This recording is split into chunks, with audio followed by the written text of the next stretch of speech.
네, 이른바 문재인 정부 반사체 현 정권 사정기관장 출신들이죠. 윤석열 전 총장에 이어서 최재형 전 감사원장도 출사표를 던졌습니다.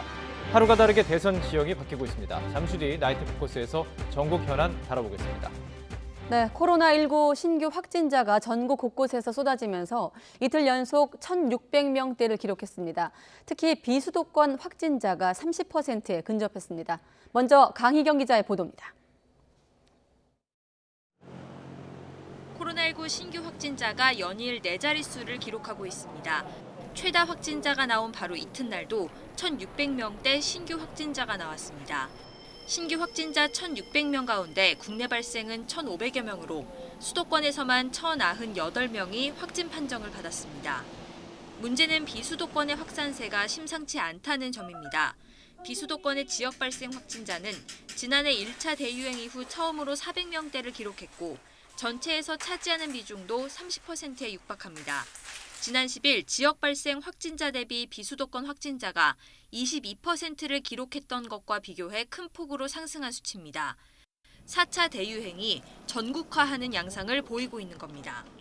휴가철도 있고 비수도권에서는 국민들께서 인식하시는 부분이 일단 단계 자체가 1단계 내지는 2단계다 보니까 아직까지 경각심이 그렇게 높아지진 않았다라고 봅니다.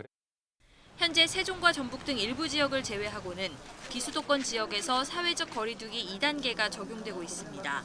방역 수칙은 지자체별로 다르게 적용합니다.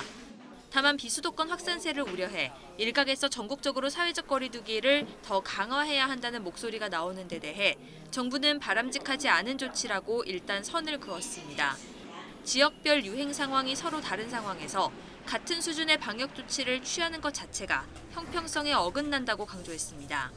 광대본, 그다음에 중수본 지자체하고의 논의들이 필요할 것 같고 그런 부분들에 대해서는 현재로서는 이런 부분들에 대한 어떤 논의나 이런 부분들은 없고 나중에 수도권의 4단계 거리두기 기간이 끝난 뒤에 단계 조정과 관련해서도 신중한 입장을 보였습니다. 정부는 효과가 나타나기까지 시차가 있는 만큼 확산세가 꺾이는지 증가하는지를 마지막까지 지켜볼 예정이라며 현재 거리두기 단계 막판까지 상황을 지켜보면서 의사결정을 할 가능성이 있다고 설명했습니다. YTN 강희경입니다.